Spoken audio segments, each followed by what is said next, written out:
Gerabak-gerubuk, urus pagebluk, itu topik Mata Najwa malam ini. Saya ingin langsung ke Australia. Di sana ada Pak Diki Budiman, epidemiolog Universitas Griffith di Australia.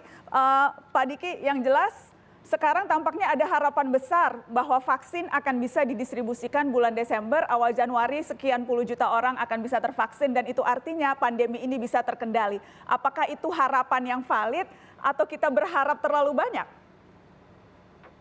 Harapan ini saat ini tidak berdasar kuat ya, tidak pada bijakan yang kuat. Karena sekali lagi uji tahap 3 itu potensi untuk terjadinya berhasilnya vaksin itu 50%, Mbak Nana.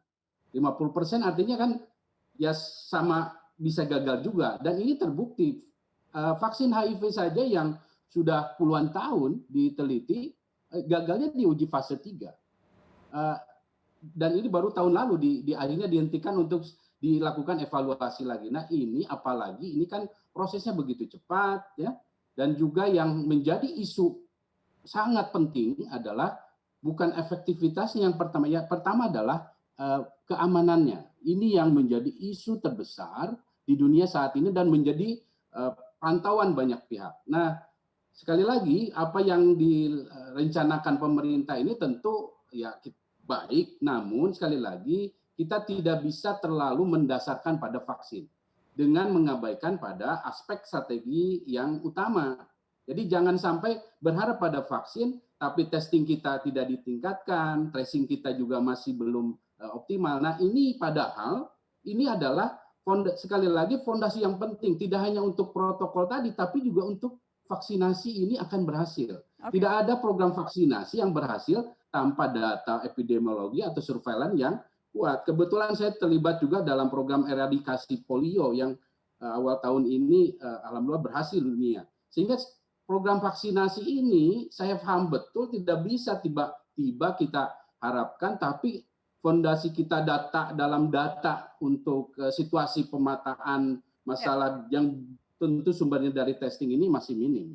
Baik, Mas Kodari, Anda kan juga intens terlibat nih bagaimana mengamati bagaimana penanganan COVID-19.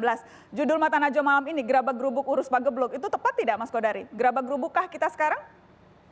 Ya sebetulnya ada dua pemikiran ya. Pertama yang melihat ini sebagai murni masalah kesehatan ya. Dan saya melihat sebetulnya di pemerintahan ada juga yang melihat ini sebagai sebuah perang ya, perang biologi.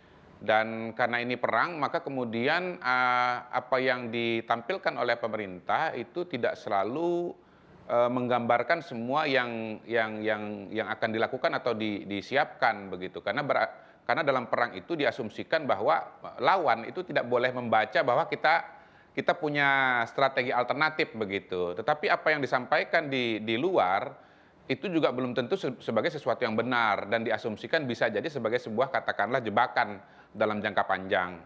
Nah, yang jelas ya kalau kita bicara WHO, memang per hari ini testing Indonesia itu ya walaupun pelan-pelan menuju ke arah yang tepat ya, targetnya itu adalah 1 per 1000 penduduk dalam seminggu atau 1000 testing per 1 juta penduduk, itu sebetulnya baru bisa dipenuhi belakangan ini ya, tapi sebelum-sebelumnya tidak.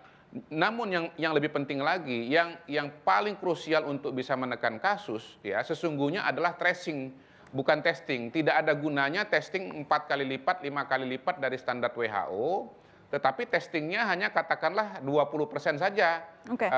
Di bawah standar WHO begitu. Karena sesungguhnya yang paling punya impact terhadap turunnya kasus adalah tracing begitu. Yang jelas ya ujung tombak sekali sebetulnya pada hari ini ketika pandeminya udah begitu besar itu adalah 3M. Bagaimana 3M ini gerakan menjaga jarak, memakai masker, mencuci tangan dengan sabun itu menjadi kebiasaan pada level individu begitu. Okay. Jadi ini perang semesta. Nah, hemat saya pemerintah masih amat sangat kurang untuk membuat program agar masyarakat kita ini bisa mengadopsi kebiasaan baru. Oke, saya akan langsung Mas Kodari, itu poin gugus tugas sendiri juga. Ya, itu poin menarik. Saya ingin langsung lempar itu ke Mas Ganjar. Poin Anda menarik Mas Kodari soal yang tadi Anda sebutkan masih minim 3M ini. Mas Ganjar, apakah di Jawa Tengah Anda juga mengakui masih banyak seharusnya yang bisa dilakukan untuk memastikan 3M ini betul-betul meresap di publik, Mas Ganjar? Kalau pakai masker sebenarnya Mbak relatif ya. Kalau cuci tangan bagus banget. Jaga jarak yang ngeyel itu. Jaga jarak itu yang ngeyel tidak hanya orang yang ada di jalan. PNS juga sama. Kemarin saya ketemu juga di warung-warung seperti itu kok. Maka sekarang kita lakukan penegakan justisi, kenapa dibantu TNI, dibantu Polri itu untuk melakukan itu yang lebih masif. Karena mereka tidak bisa hanya kemudian dengan spanduk dan anjuran saja. Saya mau ingetin aja, di Jawa Tengah ini, di Kabupaten Boyolali, klaster tertingginya itu dari Bawaslu. Justru dari petugas Panwas begitu ya. Apa yang mau saya ceritakan? Kalau kemudian kita tidak melakukan pelatihan kepada mereka dengan 3M yang Mas Kodari tadi sampaikan, maka ya kita akan ada potensi-potensi bahaya. Maka saya sampaikan, karena sudah diputuskan seperti ini, maka kami kemarin kontak KPU, kontak dengan Bawaslu, kami harus bantu apa kepada Anda terkait dengan petugas-petugas Anda. Yang kedua, kami kira-kira harus membantu sisi mana dalam rangka nanti menyiapkan apa yang terjadi pada tanggal 9-nya. Kenapa tanggal 9? Saya berasumsi Mbak Nana, kalaulah kemudian semua dibanyakin dengan debat, udah deh KPU kerjasama sama seluruh televisi, media elektronik, media cetak, pokoknya tiap hari itu aja. Semua nonton di sini, YouTube saya ini, medsos saya ini. Silakan kami kasihkan program-program kami. Maka kemudian follower atau pendukung-pendukungnya pun bisa menggunakan medsos. Mungkin itu akan sedikit mereda kondisi atau mengantisipasi kondisi kemungkinan terjadi penularan. Sehingga tidak ketemu secara fisik langsung gitu, Mbak. Baik, saya ingin ke Pak Yusuf Kalla terakhir. Pak JK, apa catatan penting menurut Anda, Pak? Kita sekarang sudah masuk bulan ke-7 pandemi, Pak. Ketika dulu awal-awal rasanya kita berharap akhir tahun ini sudah mulai bisa melakukan kegiatan yang seperti dulu, walaupun tentunya dengan protokol yang berbeda. Tetapi rasanya sekarang kita masih jauh dari titik itu ya, Pak. Setelah 7 bulan, apa catatan Anda, Pak JK? Ya, sederhana saja sebenarnya. Yang dibutuhkan ialah kecepatan bertindak dan ketegasan bertindak. Itu aja. Tidak ada, karena semua sudah tahu. Tidak ada lagi yang tidak tahu di seluruh dunia caranya sama. Seperti disampaikan tadi Pak Gubernur, jaga jarak, cuci tangan, pakai masker. Itu seluruh insan di dunia ini di muka bumi tahu semuanya cara itu.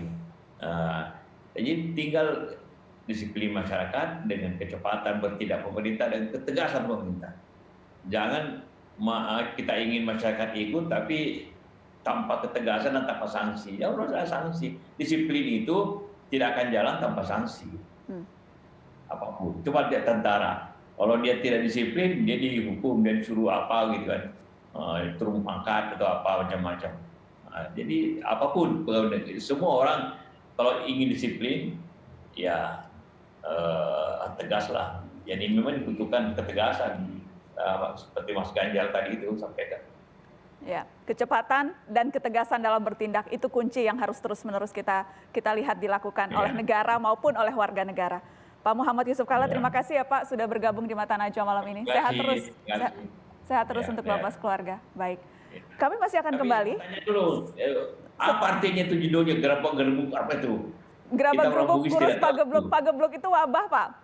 Gerabak-gerubuk itu pagebluk itu artinya wabah atau pandemi. Gerabak-gerubuk itu apa ya? Gerabak-gerubuk itu gerasa gerusuk gitu, Pak. Kita orang kalau gerasa gerusuk. Pak JK setuju, Pak, kita gerasa gerusuk? Kan di kampung kita di Makassar nggak ngerti itu, jadi jelas lah. Iya Pak, itu istilah, bukan istilah Makassar Pak. Saya karena setengah Jawa, jadi saya sudah agak paham. Setengah Makassar, setengah Jawa. Oke. Ya. Terima kasih Pak JK, sehat terus. Ya. Kami akan kembali setelah pariwara, tetap di Mata Najwa.